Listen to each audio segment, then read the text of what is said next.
And Just 8. It's only what, halfway through the year? Or the Miami. I know. And we spent all the money we had to begin with, so we finally loaded up with another couple $100 million so we get through the fire season. But piece of cake. yeah. Well, I'm worried about that. We could be California. Got a buddy down there now. It's like what, 115 or 130 Death Valley. I mean, thank God we live in Oregon. Yeah, it's crazy stuff. Yeah, the temperatures have been outlandish, and the guy lives in Medford, so he's had that 100-degree temperature for a while. So's the valley. Good for you. My brother-in-law lives up in Sequim, Washington, and their front porch has this windows. The thermometer was 141 the other day, so they've been having some tough weather too. Oh my God. I'm liking, to me, it seems like the Northwest, at least my corner of the universe, Canby, Oregon, that we're getting back to how it was when I came here 50 years ago, where, it's cooler, good temperatures in the summer, occasional hot days, but not the norm. So, that's been good for the valley, but the rest of the country and parts of our state are heating up, obviously. Okay, so thank you, everybody. It's the top of the hour. Welcome to tonight's KXCR 90.7 Fireside Chat. We're a nonprofit educational radio station. I'm your host, David Daly. Tonight, our topic is Oregon's economic challenges and our recovery from the COVID-19 pandemic. Our panelists tonight are Senator Arnie Roblin, the Honorable Kurt Schrader, District 5 Representative, Oregon's 5th Congressional District. We have Sandy McDonough, Oregon Business and Industry, Guy Tower, Regional Economist for Coos, Curry, Jackson, Josephine counties of the Oregon Employment Department. We also have two chamber directors with us, Justin Aufdemauer of the Tillamook Area Chamber of Commerce and Tim Slater, Executive Director of the Bay Area Chamber of Commerce. So Arnie, the floor is yours. Yeah, I want to say thank you, and thanks to all the listeners and the people watching this on Facebook Live. It is really an honor to be able to bring you updates, and it's really amazing the number and the quality of the people that choose to come on the show. So we really, really appreciate that. A little update, we had an emergency board meeting yesterday, and we actually took care of pretty much the last of the $1.63 billion the federal government has given us to this point. By allocating it to different agencies to spend, in our last $100 million was really to go to get PPE, so that when the regular flu hits along with this pandemic that's going on, we will have the supplies that we need in the state of Oregon to meet the challenge. So that's kind of been one of the things that we've been trying to make sure we get ready for. If we listen to all the dire reports from our doctors and our scientists, they're saying this could be an amazing season when it comes to the coronavirus, along with the regular flu that we anticipate every year anyway. So those are what's been happening. There is coming up in September, the week of the 21st, we'll be having legislative days, and they'll all be remote. You can always go online and watch them, but our committees will be meeting to talk about the kinds of issues that are going to be coming up in the 21 session. As you know, I'm retiring, so I won't be there for that session, but our committee will be meeting to talk about mine is mental health and talk about the kinds of things and any bills that our committee wants to introduce. By September, we need to start getting those ideas into the legal people at the Capitol so they can write up the bills. So that's kind of an update of what's happening over the next month or so. But tonight, we really have the honor of having a person I had a chance to work with when he was in the Capitol. He used to be our Ways and Means person. He's been a really good friend of mine. He's been helpful for me in a lot of ways. He had the kind of temperament and the kind of understanding about what was important for rural Oregon that was important for me to know that I had a partner over in the Senate. I was in the House at the time. Kurt has always been one of those people that's level-headed, that understands that he represents a big population of different views about all sorts of things, and was always willing to ask questions and to dig into the issues to make sure that he had what he needed to do to make his decisions. And after that, he was always ready to make the decision. Kurt is not one of the faint at heart people who waits around and tries to figure it out. He goes in, he gets the information, then he makes decisions. And I've appreciated that when he got to Congress. He's been the same person he was when he was here in Canby, Oregon at the legislature. He's one of those people that if you go back to Washington, D.C., and we're not in this pandemic and you stop by his office, you're going to get treated like any other Oregonian, because he truly is a person of the people and of our area. And I have gone back a number of times in the past and introduced him to people, and everybody's always surprised that he's just a regular person back there, representing other regular people here in Oregon. And that's why it's exciting to have him on the show tonight, because I know that when I ask him questions, he's going to tell you whether you want to hear what it is he's going to tell you or whatever. He will tell you right to your face exactly where he stands and why he believes the way he does. He defends his issues well. He speaks clearly and for us as Oregonians. So, Kurt, with no further ado, but thank you for being here tonight. Thank you. What's been the most challenging aspect of your work at the back at that legislature during this global health and financial crisis impact in Oregon? I know you get lots of questions and people calling you, but what's been the biggest issue for you? Well, I mean, right now, obviously, it's COVID. That's front and center. And I'll tell you, Arnie, despite all the blemishes on Congress, you got to remember, just like Oregon, it's a big state, it's a big country. And there's a lot of diverse opinions about what is right. And I've learned over time that right, other than some certain moral values, can be a pretty relative term. It depends on your upbringing, depends on your locality, depends on what you're used to. And I enjoy that discussion, just like you have over the years, where I get informed by people of different opinions. And to your point, my district, our district, here is Mid-Willamette Valley, Central Oregon Coast. It's about a little more than a third Democrat, about a third or so non-affiliated, about a little less than a third Republican. I mean, it's a microcosm of the state. It's a microcosm of the country. And so Kurt Schrader plays center field. I mean, my job is to, even though I'm a Democrat, I plan to represent everybody. I don't want anyone feeling disenfranchised. To your point, rural Oregon, I don't care if you're in the South Coast, Central Oregon Coast, North Coast, Eastern Oregon, Central Oregon, or even Clackamas County, you can feel pretty disenfranchised in our state. And, it's tough. You've done yeoman's work, Arnie, over the years to make that not the case. And it is just very, very difficult given the demographic patterns out there. And I've taken great pride in representing the whole country, the whole state, and my very diverse district. And I think with that dynamic tension between what's going on, we get better results. The COVID packages are a good example. Who would have thought that we would spend roughly $3 trillion so far, Senate, House, President of the United States, okaying $3 trillion, which we don't have, by the way, that we don't have that's not our treasury, or that's a debt and deficit issue, which is a whole nother thing we need to talk about at some point. Maybe not right now where our country's in peril, but we spent that, and Republicans joined in, Democrats joined in, we supported businesses, we supported families. I mean, I'm very proud of that work. I mean, the more I think, oh, geez, this is getting kind of crazy. Why do I do this? Then every once in a while, Congress steps in and shows its worth. So I'd say that's probably that in the when I first walked in the door 12 years ago, when we had the Great Recession, that was another pivotal moment where we stood up for schools and local governments, and hopefully do so again. And thank you. I agree. And it was interesting. You walked into a big economic downturn at the time you got out there, and then you got to work through that. And now you're back in that same kind of issue again, along with a pandemic. And I guess from my perspective, it's not necessarily one of the questions I thought about. You are a veterinarian. I mean, you have training, and so you understand some of the medical issues and getting this stuff under control. And I think it's something we're going to have to keep waiting for. It takes a while to develop vaccines and other kinds of stuff. So we've got some work to do, and I appreciate having you back there to do that. The other big issue that's been coming up consistently in the last few weeks has been the Postal Service. I guess we got some news today. I haven't heard all of it, but what have you been doing? What's going on with this whole issue with the Postal Service? I know Oregon's lost a few of our mailboxes over the time, and other things have been happening, but what can you tell us about what's going on? I know you're coming back there. You're already back there. You are joining us from back there, but you're coming into a session here real soon with the House. So what's going on?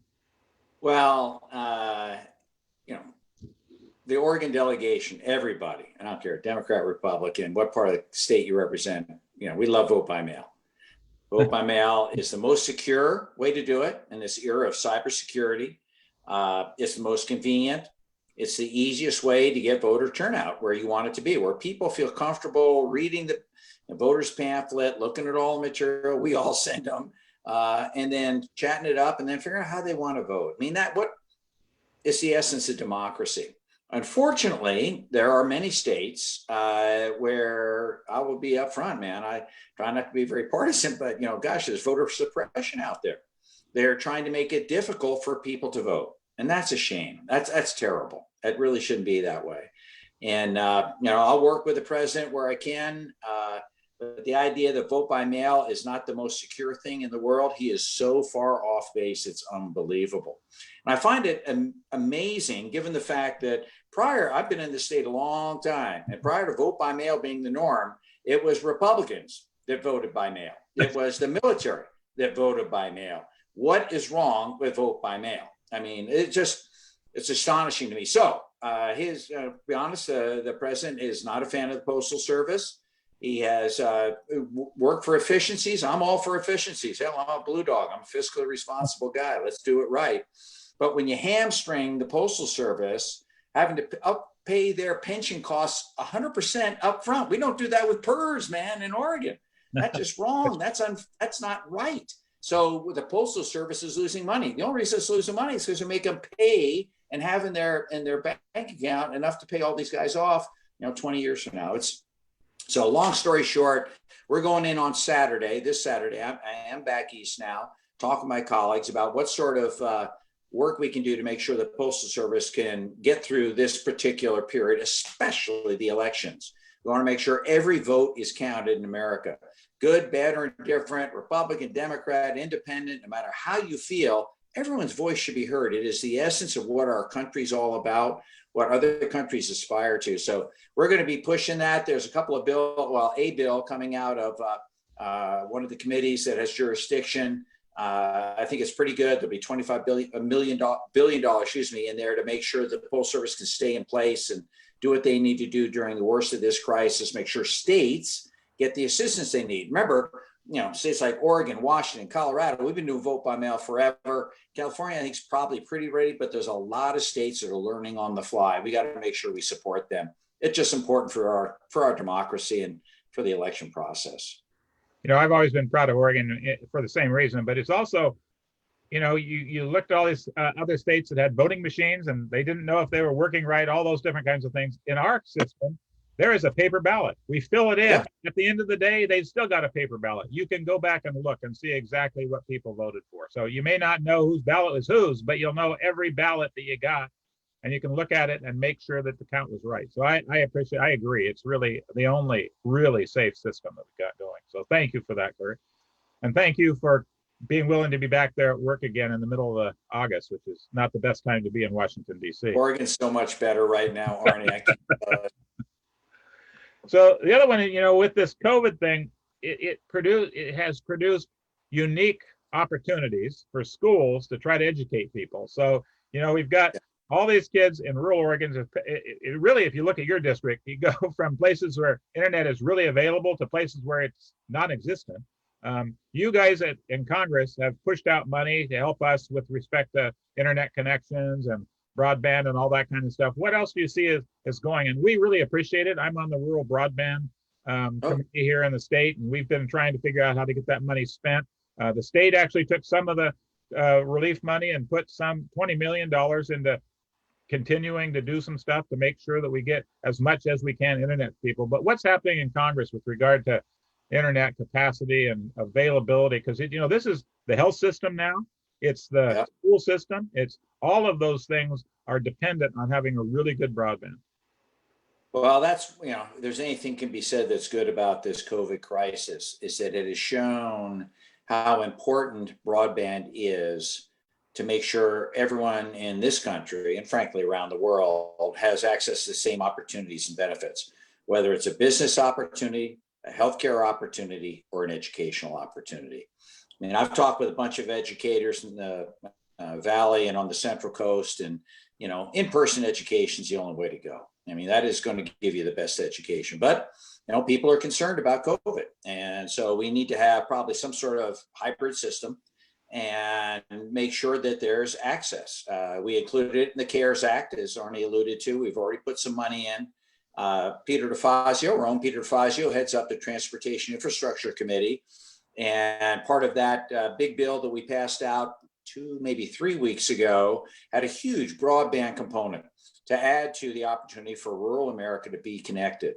My own committee, the Energy and Commerce Committee, telecommunications is a big part of our jurisdiction. I'm on that subcommittee. We have had several great hearings and good bills, nice bipartisan bills, to get out there and make sure the maps are correct, because they would say, oh, hell, Lincoln County's covered, you know, or Tillamook County's covered because Tillamook is covered. No, there's a lot more to that county. And you get down in your district, Arnie, and the rest of the state. I mean, so we need a better maps. We're pushing, you know, the FTC and these guys to figure out what's really needed out there, and putting a lot of money behind doing this. I'm not sure it'll come in time, but hopefully some of that will be used. The school districts are trying to get smart, creative, create hotspots where people can access. I do worry, though. I mean, there's a huge digital divide between my generation and people 40 and younger, and we've got to be able to broach that a little bit. And frankly, as you know, and alluded to, the socioeconomic differences, the racial disparities. I mean, there's a lot of folks in our state and our district that just don't have internet service, are low income, homeless. I mean, you know, the parents aren't able to help them because they're so busy working, trying to put food on the table. So we've got to work on this. But the good news is, I think, and last comment I'll make, I'm talking too much, I apologize. Oh, you're doing great. It's great. The thing that's really shown itself is telemedicine. What a lifesaver for the coast. Holy smokes. I mean, up and down the coast, these folks no longer have to travel into the Valley or Portland, the veterans, to get their health care. They can get it online on all the time as they need it. And the good news with the virtual presentation, as a veterinarian, already referred to, I was a veterinarian for many years. I got a lot of phone calls middle of the night. Doc, you know, Flick is not looking good. Do you think you need to come out and, you know, see her? And, you know, meant emergency fee and all this. Now with telemedicine, you know, either with a phone call or a video, you can get so much information, decide whether it's worth that horrible trip into the Valley or to Portland, or can your issue get taken care of right there.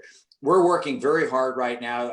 I signed on to several bills, worked and co-sponsored several bills to make sure that the current reimbursement situation stays the same. So the telemedicine will be a part of our future to make sure rural Oregon is connected. Just as the Lake Oswego's of the world or the Portlands of the world are connected, rural Oregon will be connected too, and make sure you get the healthcare you need and deserve. Thank you for that, because it's been exciting for me to start having doctor's appointments over the internet. Have been really interesting, but it's actually pretty good care. And I was very scared. I thought, come on, man, but I love it. I love it. And people are making their appointments. They don't miss appointments anymore. It's actually a more efficient way to do some of the stuff we're doing. You know, the other one is we're all hoping that there'll be a 5th round of money coming from you guys at the federal government. And, you know, local governments, as you know, the state, we have to have a balanced budget. And so in the middle of all of this pandemic, our e-board's giving out money that would come from the federal government. And then we come together in a short session so we can cut the budget over here on the state, because we got to have a balanced budget. So it's a weird dichotomy of cutting on one side and spending on the other side. So as we get forward, you know, local governments, the other one that has always bothered me, our chambers are going to be on later. They've never been included. They're not C5s or whatever. They are a C6, and that hasn't been included. So there are a number of little places that I think there could be tweaks or whatever. Do we have any idea if there's going to be school funding? It's more expensive to run the school even when you're not there. And when you get them back, you're going to clean, you're going to do a lot of other stuff. And you're not going to have as many kids in a classroom. It's going to be interesting for us to get forward. Do you see any hope that there might be some more stuff happening with the federal government? Well, I sure hope so. I mean, the fact we haven't already done it is astonishing to me. If in Congress, I will point out that the agreements are are 90%. The differences are maybe 10% on another COVID package. And as you alluded to, I'm one of these guys, you know, spent time in Ways and Means, had my own business for a bunch of years. I watch the dollars. And I think we need to scale back, you know, from the $3 trillion we have already spent, figure out a different number. The Senate and House are arguing somewhere between 3 trillion and 1 trillion. That's a lot of damn money. I'm sorry. I mean, when you get into the trillions, that's a lot of money, even for the United States Congress. And again, I will emphasize, we do not have that money. That is money that we're, you know, securing debt on. Hopefully others in this world and this country believe in us and will pay that back. But it is so critical to help our state and local governments, our educational institutions, our healthcare providers, you know, the businesses that are struggling to maintain and keep their employees online at the time. So anyway, I thought it would be a no-brainer, Arnie, that, you know, we're all talking the same language, we're talking the same types of things to invest in, arguing about the numbers and maybe how long it continues for. But in the state legislature, you guys would have got it done. You know, here we're now being a little fussy. This is not one of our better times in the United States Congress. Proud of us for the last 3 months, 4 months. Not so proud right now. And I think Pelosi and McConnell have overplayed their hands, both of them. We now have the executive branch making legislative decisions. As a God-fearing, you know, congressperson, a legislator just like you for many years, that's our job. That's our job. That's what the Constitution says we're supposed to do, not any executive. I don't care if it's Obama, Trump, you name it.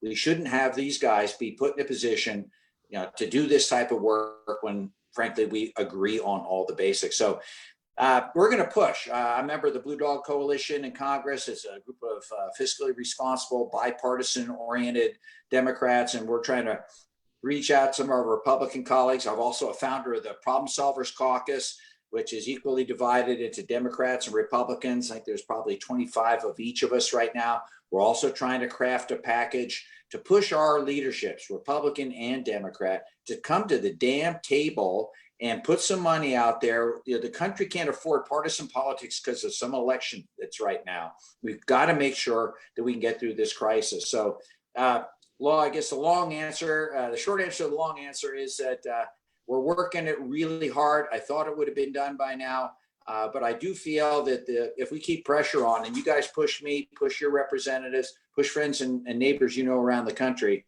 let's get this thing done. It's so important for our state. I want to make sure that there's a budget they can look at in the next biennium. I think you said it already to this question, but that is the executive orders of the president's having. You basically alluded to the fact that you guys should be doing the work not through executive orders. Is that kind of what I'm hearing? Absolutely correct. Absolutely correct. I mean, the president has done unemployment, or trying to do unemployment in a kind of a convoluted way. Payroll tax is not a good idea.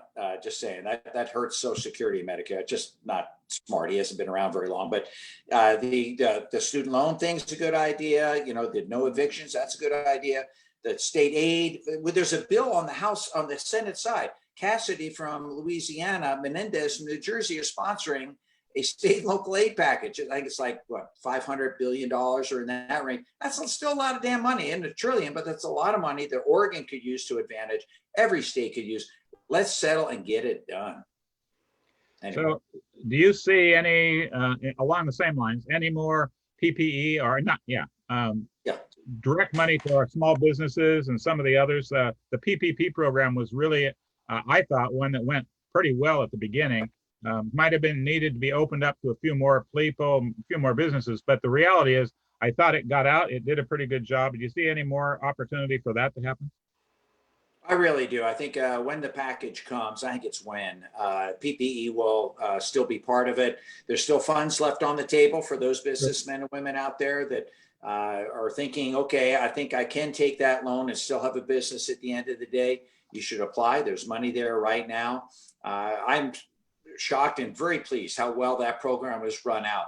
Some snags, obviously, to start with, but if you told me that any state or government program could be rolled out in a few weeks or a month at most, I told you you're freaking crazy. I've never seen that. It's taken 6 months to a year for any legislation to have the rules written, everyone figure out what the deal is and to apply. this is a great program. I've talked to so many businessmen and women that have been able to access it, keep their employees employed, keep families, going in the toughest of times. The reason this isn't the Great Depression, number two, is because of those types of programs. So I definitely feel that'll be part of it. I had a discussion with the bankers today back here in DC, and we're talking with both Republicans and Democrats. There seems to be a great deal of unanimity that we're going to do more for businesses, either through long-term loans, PPE, some way to make sure, put some certainty back in the businesses' lives so that, there's not this up and down cycle. We can get into, that's the biggest thing I think we need right now, Arnie, is to keep our businesses open and make sure we have a slow but steady growth back into where our new normal is going to be. But I will put a plug in right now. That means we got to wear the dang masks. None of us like it. I hate it, to be very, very frank with you. But when I see the options and I look at the results we've gotten from the masks, we got a higher level of infection in our state, but it is a manageable level at this point in time. I want to keep businesses open. I want to continue to reopen them. And if you want me to wear a mask to make that happen, I'm going to do it. And I hope everyone going to follow suit.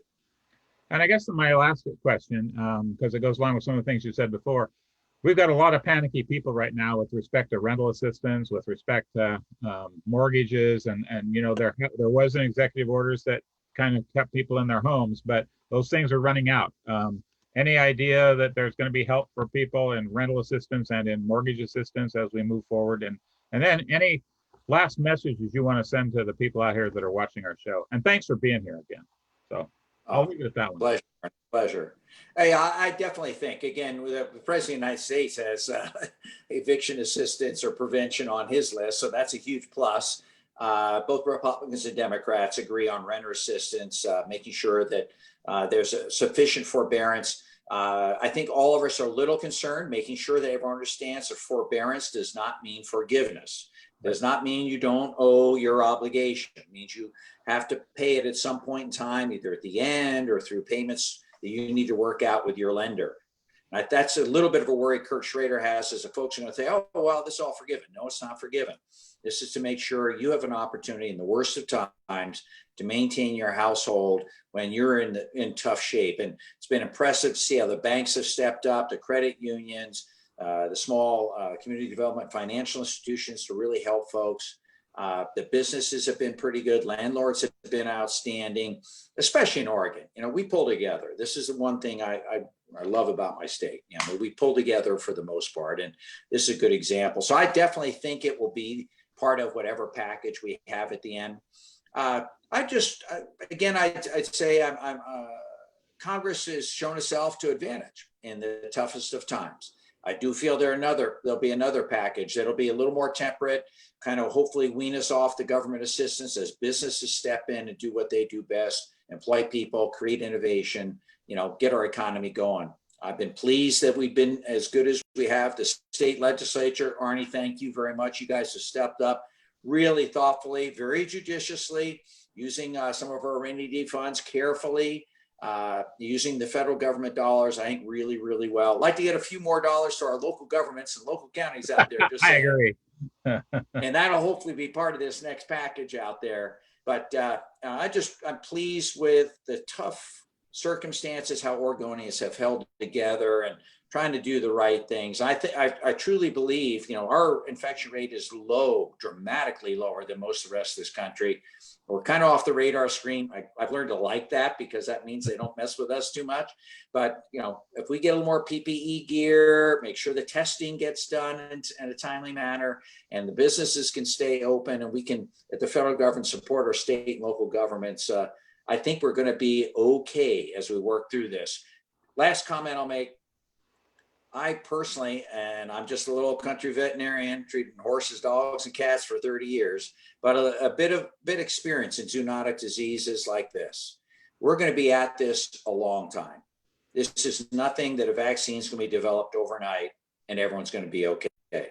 We need to figure out a way to coexist with this virus. And that means, again, everyone rowing together, making sure we protect the most vulnerable, those people that are 65 or over, 60, pick your number, those folks with serious underlying health conditions. Let's focus on that and make sure that we behave well so that even those of us that are younger and maybe a little healthier don't cause a problem for those that are at risk.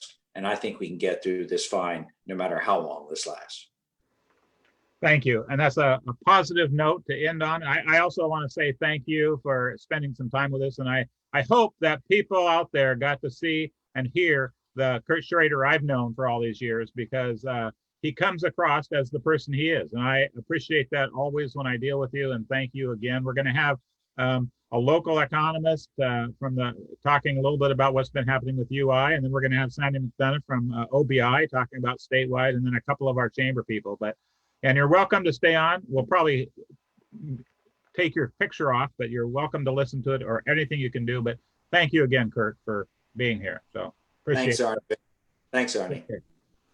So here we have our two people representing the state of Oregon. Actually, one's an economist and one is a businesswoman who works with all of our other business people. And I've had a chance to work with both of them. Sandy has been at OBI for a number of years. She was on the governor's economic advisory group. And I will tell you that she is not one who holds back if she feels like they're going the wrong direction. She is going to tell you what her opinion is. And I have always appreciated that. I know that the governor and her team got a lot of information directly from her and others on that committee. And I appreciated being on there with her. Guy Tower has been working with the South Coast and the Central Oregon for a number of years. I don't know exactly how many, but we've been having a little economic summit down in Coos Bay for a number of years. And Guy has been one of the keynotes that comes in and tells us what's really happening with the numbers for our county. And in this pandemic that's been happening, everybody in the employment departments had to be doing other kinds of things. So in fact, he's been working just like all the other people in that department to make sure they gets unemployment stuff out to people. So I guess I'll start with him and then we'll go back to Sandy back and forth. But how's the rate of new and initial claims for unemployment insurance recently compared to the worst part of the pandemic earlier in the spring? Are we still having a big influx, Guy? Well, I guess the brighter news is that the rate of initial claims coming in has really trended down. So we really saw a peak of that around April 4th, both statewide and at the county level. Just for example, in Oregon statewide, we had peak initial claims at one point of about 76,500 during the week of March 21st. And then most recently during the week of August 8th, we had about 4,400 claims filed. So that's very close to what we saw back in early March, about 3,800 claims. So we're essentially kind of back down to that pre-pandemic level of new initial unemployment insurance claims coming in.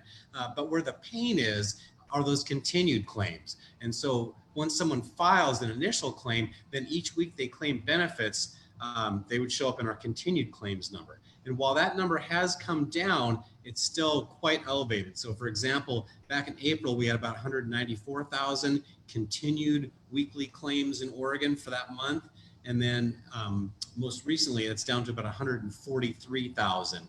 So that's much higher than it was, say, back in February or March, kind of a baseline level of continued claims. And that was during a time where we had very low unemployment rates too, close to 3.5%, 4% in Oregon. So back then we had about 24,000 continued claims. If you compare that to what we're at 143,000 now, so roughly that gap there, that pandemic continued claims is about 120,000. And so that's just regular unemployment insurance claims. And we of course have the new program, the Pandemic Unemployment Assistance Program. And that's also paying out benefits to those folks who may not qualify for regular unemployment insurance just for a number of reasons. But for example, gig workers, if someone was self-employed that wouldn't have been covered by unemployment insurance, that's what this new federal program, that's part of that CARES package, that $3 trillion was that Pandemic Unemployment Assistance Program. So the trend has been better in terms of the claims numbers have come down, but there's still a lot of folks that are still have not come back to work yet. But a lot of other trends are turning positive. So I'll cover some of those a little bit later. Okay. And you know what? We get this question from time to time. What are the COVID-related reasons that you could not work and still get unemployment? Because we know that there were some things, restrictions put in and other kinds of issues that come up, but that's a question that gets asked from time to time. Right.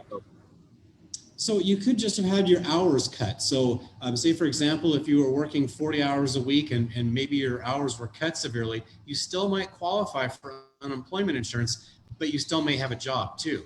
And so that's one reason. But there's a lot of other reasons why you might not qualify for unemployment insurance under the regular program. But because we're in these special situations with the COVID pandemic, the safety net is there to catch more people that might have been missed by regular unemployment insurance. For example, if someone was diagnosed with COVID and they can't work, they're quarantined. So they would be medically eligible to receive pandemic unemployment insurance in that case. Some other ones would be showing symptoms and waiting for a test, maybe waiting for a diagnosis if you have not been confirmed to have COVID. Another one might be if you're in a very high risk group and you've been told by your medical provider that you can't work in whatever field that was, so a medically related.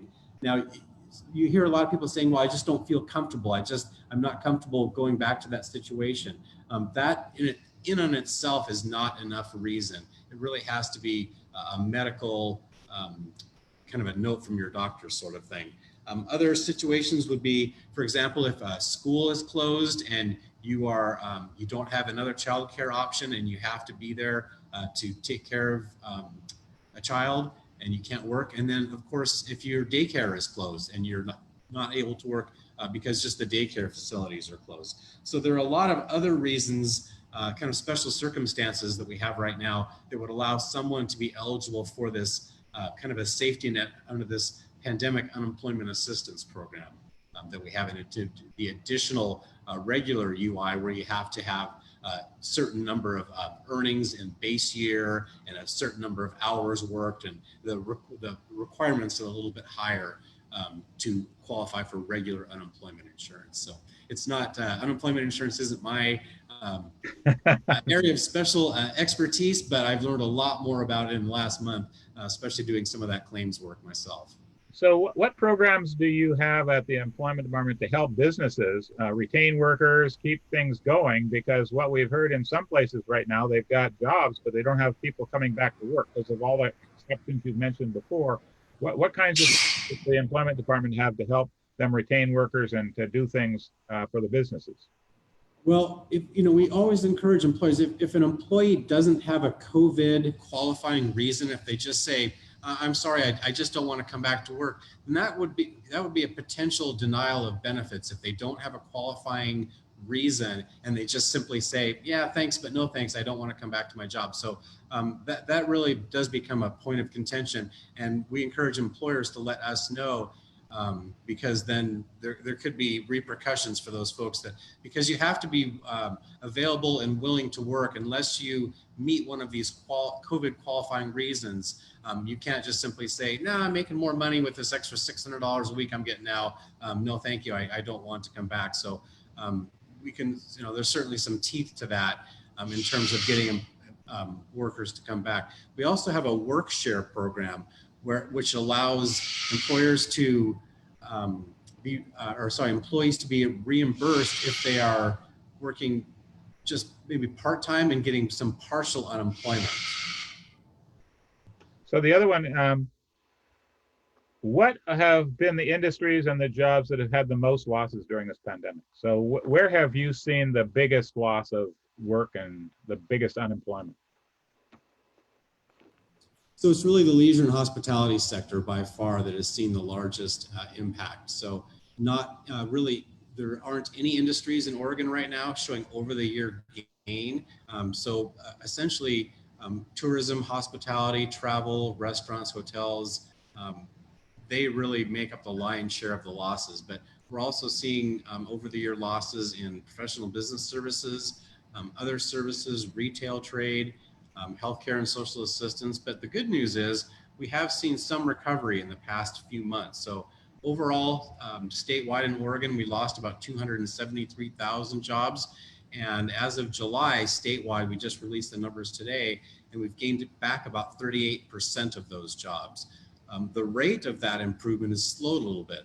For example, in June, we added about 50,000 jobs back. In July, we only added about 20,000 jobs. So we're still going the right direction, but that pace of improvement has slowed in the past month or so. So we still have a long way to go. We're still down statewide about 123,000, actually about 136,000 payroll jobs from where we were this time last year. So, And how does that compare to the Great Recession? well, we have lost in terms of our percentage decline. Adding those jobs back to where we are in July, we're about, in terms of percentage wise, where we were at the worst part of the Great Recession. So it was a steeper decline, but we've kind of climbed out of that hole.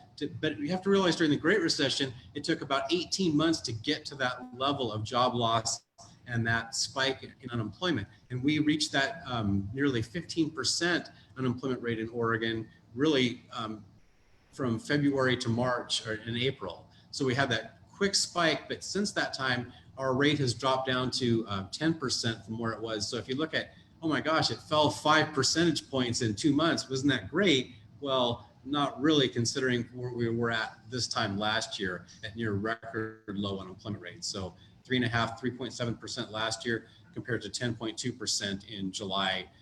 So there's still a lot of recovery left to go. But I'm looking at some other interesting kind of real-time information, and ODOT has some wonderful information on travel and how and number of vehicles traveled and road usage and things like that, and interesting trends between weekends and weekdays.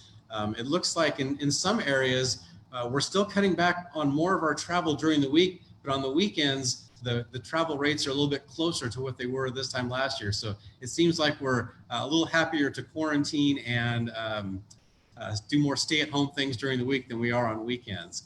And some interesting trends around travel around the state too.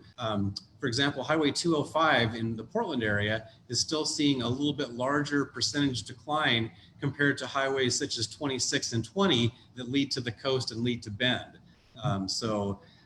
It's just some interesting times looking at what areas of the state are coming back and what parts of the economy are coming back a little bit sooner. So that's road traffic, vehicle traffic. Airline traffic is still at abysmally low levels. I only have data for June for the Medford area, but I looked at the passenger counts for June, and they're back to about 1994 levels of passenger count, about 30,000, or sorry, about 30,000 people traveling through the airport compared to about 107,000 June of last year. And nationwide too, we reached a peak that TSA has a daily measurement of passenger traffic, air traffic across the US. We just hit about 863,000 passenger flights in the US, but that's down from about 2.5 million the same month 1 year ago. So while our road traffic has come back, airline traffic is still much lower. So I think that really gives some planners some information to look at. It's really car destinations, it's local trips, it's shorter travel. And so if you're in the business that can capture that regional travel and some of that, you're better off as opposed to places that really rely a lot on airline trips and travel. Thank you. And I'm going to switch over to Sandy for a little while. Sandy, I've watched you, as I said at the beginning, working with the advisory groups and some and others. But you and OBI have been engaged with the state to manage pandemics since the very beginning. What have been your priorities, and how do you think the situation is going for businesses in the state? And we're going to have a couple local business people here shortly. So yes. You bet. Well, from the very beginning, I think all of us agreed that the top priority is keeping Oregonians healthy and managing the spread of the disease. We also realized from day one that the economic impact was going to be substantial. So we worked with leaders like the governor and you, Senator Roblin. Thank you for all you did to really step up early and say, how do we manage this? Kind of like Kurt Schrader said, we have to figure out how we're going to live with this disease long term. And I think at the front end, Oregon did some things right that other states did not do. I think the way the governor went about our closures, where instead of closing everything and picking some essential businesses to stay open, she picked a few things that closed with the inference that other businesses would stay open. So for example, where some states shut down all manufacturing, shut down construction, we said we could do that safely in Oregon. And that, I think, really had the impact of saving some key jobs in Coos Bay and elsewhere. Huge devastation to travel and tourism, as we saw, but keeping construction work going and others put us in a better position. So from our perspective, it really became, how do we help those businesses operate safely? How do we make sure that their workers know what to do, that they know what to do, and can be open and continue working?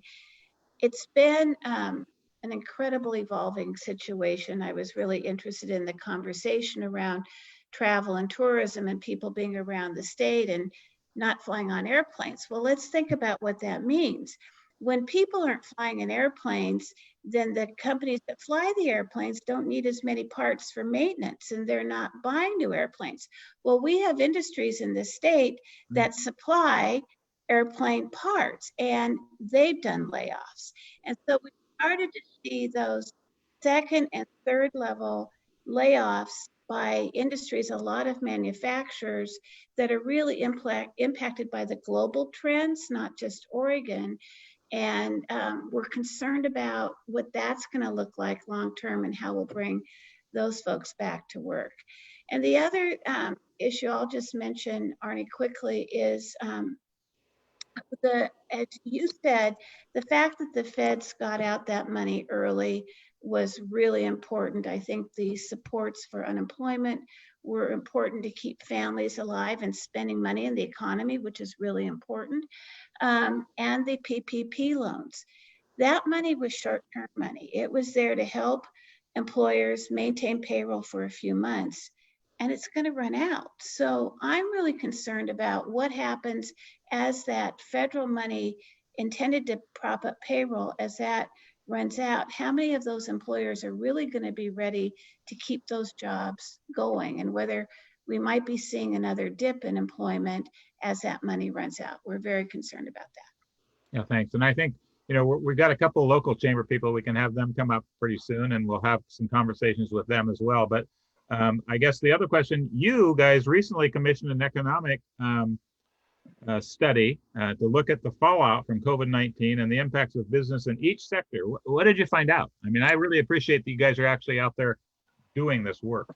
Well, the state has provided phenomenal information, and so we built on that and other information. What we found is there really is not one industry in this state that has not been impacted, and the hits have been horrible. We saw in the numbers what we have heard, and that's that a lot of our most vulnerable neighbors have been hit the hardest. The lower income people, the hourly workers, and also communities of color have been hurt in a way that is greater than their actual numbers. For example, African Americans, Black Oregonians, make up just 2% of the workforce, but they're 3% of the unemployment applications. So that's 50% represented.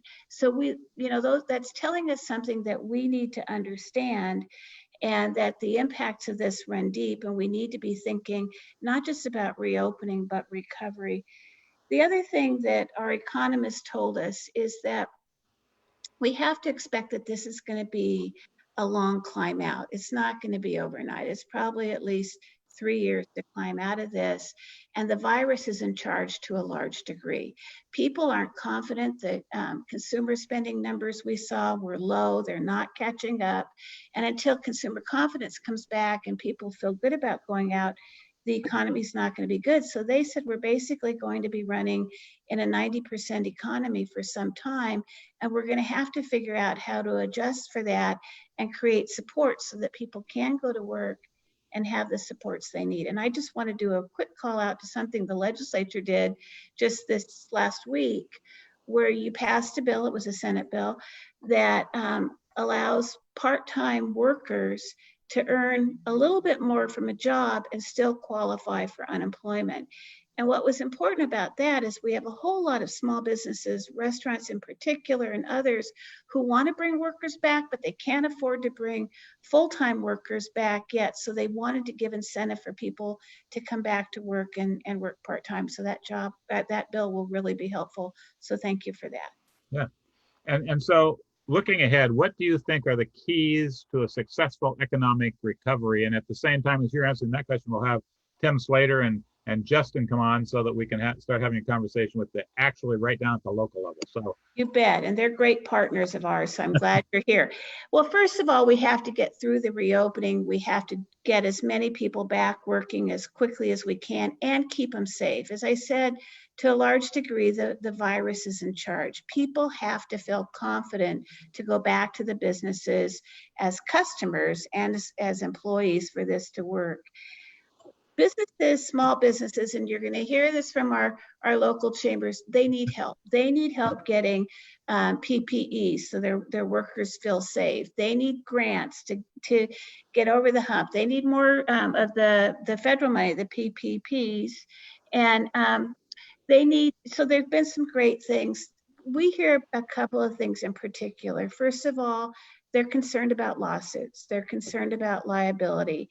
And we've been advocating for some time that businesses that are doing everything right, that are following all the directions they're getting from the governor and others, should have some protection from lawsuits for a temporary amount of time so that they feel good about bringing people back. So we're looking for those kinds of protections for businesses that are trying to get reestablished.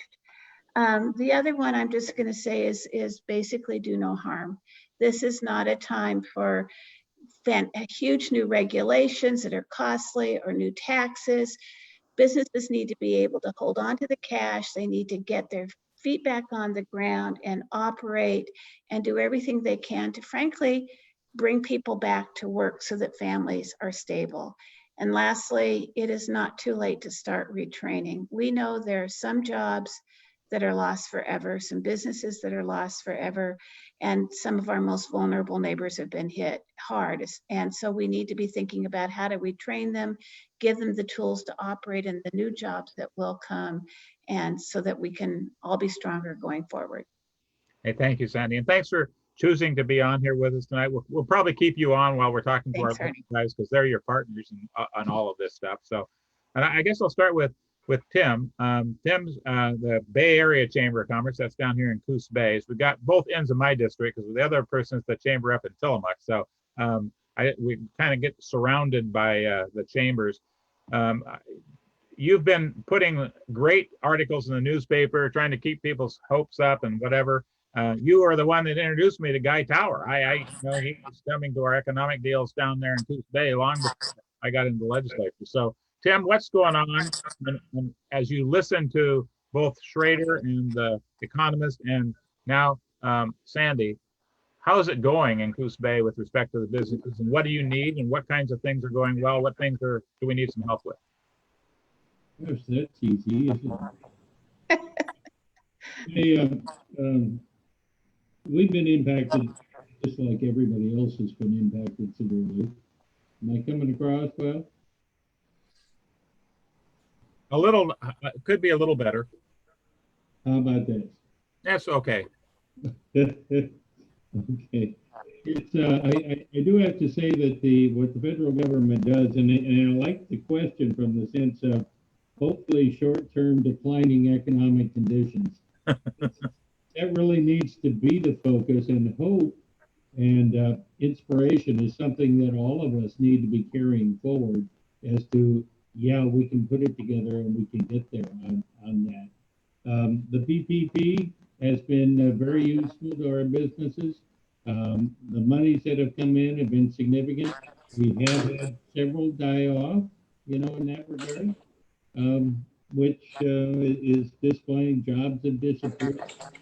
I think the most important part to me is the hit on the sense of community with the festivals, the the county fair, the fun festival, the holiday lights, all those things which your area revolves around, and you make monies for all the different things that go on that way are all on hold, and that's a disappointment that way. I think so far as federal and state folk, keep on keeping on is what it amounts to. The COVID piece, the CARES Act, as we talk about, you need to continue to refine that. I certainly appreciated you mentioning 501c6s getting included. We've ensured that all of our businesses are aware and can use those. And I got to tell you, our local banks have done a great job of putting all that together and getting it there. I think two other aspects quickly, one of them being continue on with infrastructure issues. I mean, you got a big one on transportation, but you've heard about broadband. That's the highway of the future that we need. But highways, ports, airports, roads, all of that's part of the recovery part that goes together. And they're continuingly important of what we got. But the main thing would be is let's do it together and focus on coming up with the solutions that are in front of us. But yeah, we do need continuous help and support of one another. Thank you very much. So, Justin, same question. What are the things that are going well? What kinds of things do we need, and how do we continue to support you guys in these chambers who are doing an amazing job of keeping the spirits up in our local communities? Sure. Well, thanks for having me. I kind of echo what Cindy and Tim have said. What's going well here in Tillamook County is we seem to be this kind of anomaly up here in the northern part of the state where we're 33 out of 36, in cases per 100,000. I don't want to say it's non-existent here, but I don't think it's quite hit. Right. Yeah. Trust me, I'm knocking over here. I just don't know if it's hit our community's mindset quite as much as it has in other parts of the state. I mean, I think we're sitting at 35 cases. We're, like I said, we're one of the lowest in the state, but yet we're in the closest proximity to the Portland metro area where most of the population is. So how that works out, I don't know, but I'm going to take it and we're going to keep going. I think right now, I would say, kind of talking about guys, ODOT's numbers we're seeing tourism at a high level.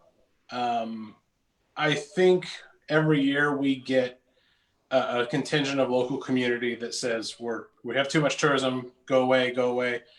And I think COVID has given that kind of a platform this year of why they should go away now. I'm praying that they don't.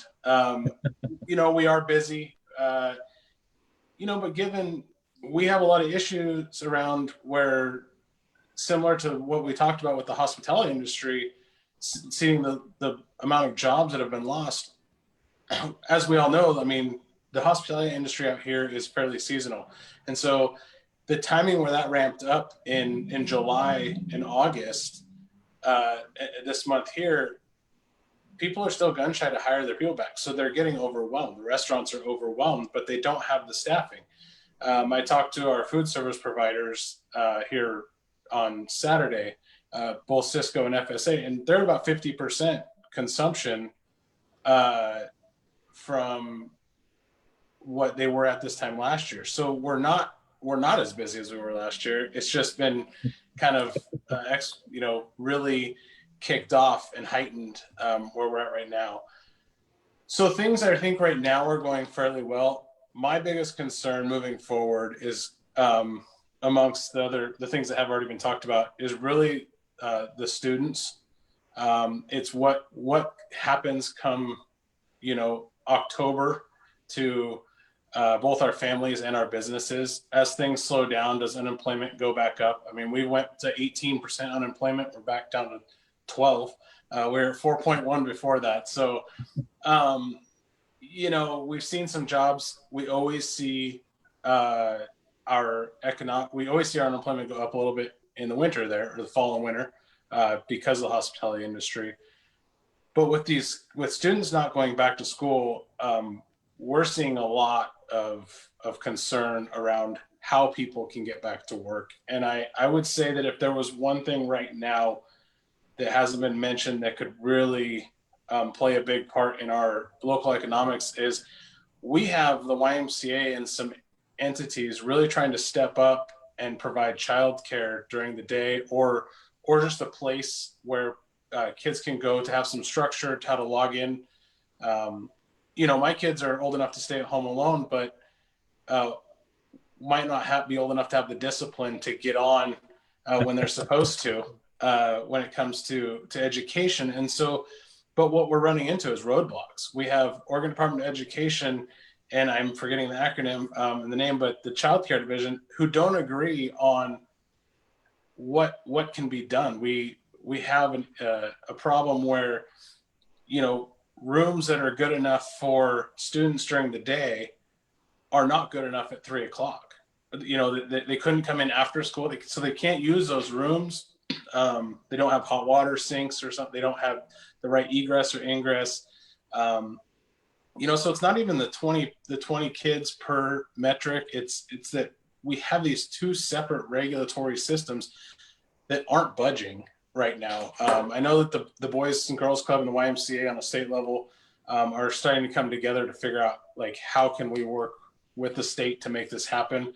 And we really need to get that figured out. I think if that's, for me out here, if I want to keep people working, every summer people make the best case they can. They find family or they find friends, and they can kind of make it through summertime and keep their jobs. But going through the winter, if we don't find a way to get care for kids or schools open, we're going to be in I think a really big hurt. So I think if I was to look to the state for one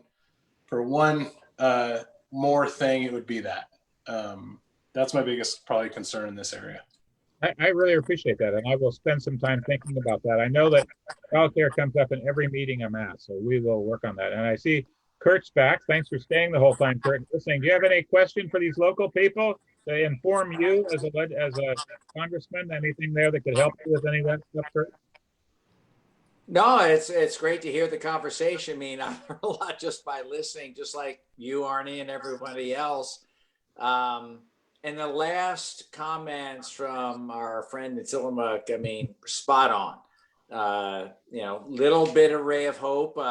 The United States Congress, House of Representatives have stepped up, and we have actually passed 2 child care bills to make sure that there's an opportunity to get credit for providers to make sure they can open, get the PPE they need. Also to make sure that, the families have the support they need by having enough child care providers out there. So I don't think it's just a state thing. I don't think it's just Arnie's job. We own some of this, maybe just as a pass through, frankly, for dollars for Arnie and you guys at the county level to make it work in the best way, most efficient way possible. But I think that is a really key point. I think the broadband we talked about earlier is a big deal. Second biggest point is childcare, to make sure people feel comfortable going back to work, that their families actually have their children in a situation that's safe and going to take care of them while they're working to support their family. So I think that's awesome. I'm learning a lot as I listen, Arnie. It's very good. Thank you. And I just want to say again, our radio station, all of the people who are listening, we thank you for your willingness to come on the air and spend some time with us. Sandy, thank you very much. And thanks for all you've been doing all through this. Guy, thanks again. Tim, it's always good to see you. I love reading your articles in the newspaper every week to keep us up to what's going on and how we keep going. Justin, great to meet you, and thanks you for what you're doing up there in Tillamook. And I'm going to turn it back over to David Dolly to say a few words about the program. And again, thank you all for being here. Thank you. Yes, yes, this radio station, KXCR, is nonprofit educational and is the forethought of Rosie Shakin's idea to model a fireside chat to reassure people and make connections.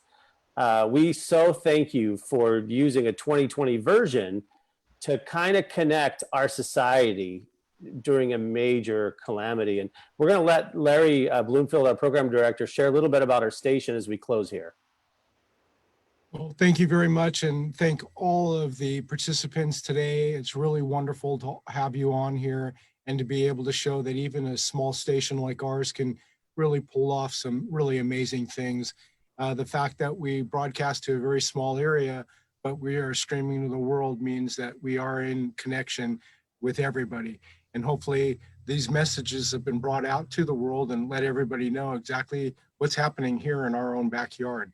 The station is pretty much a very microcosm of exactly everything that's happened. Everything that is happening to Oregon is pretty much happening to KXCR also. And we're doing our absolute best to stay afloat and keeping going. Used to go to Sunday drives when I was a kid with my mom. Well, it looks like Sunday drives are back, and well, everybody go out and enjoy yourselves. All right. Thank you, Larry. That concludes this week's Fireside Chat. Join us next Tuesday at 5 p.m. as we'll be connecting you to more of our civic leaders. But again, no listeners, keep doing it the Oregon way and support each other. I'm Dave Daly, and this is KXR Radio. Thank you very much. Have a good evening, everybody. Thank you. Thank you all.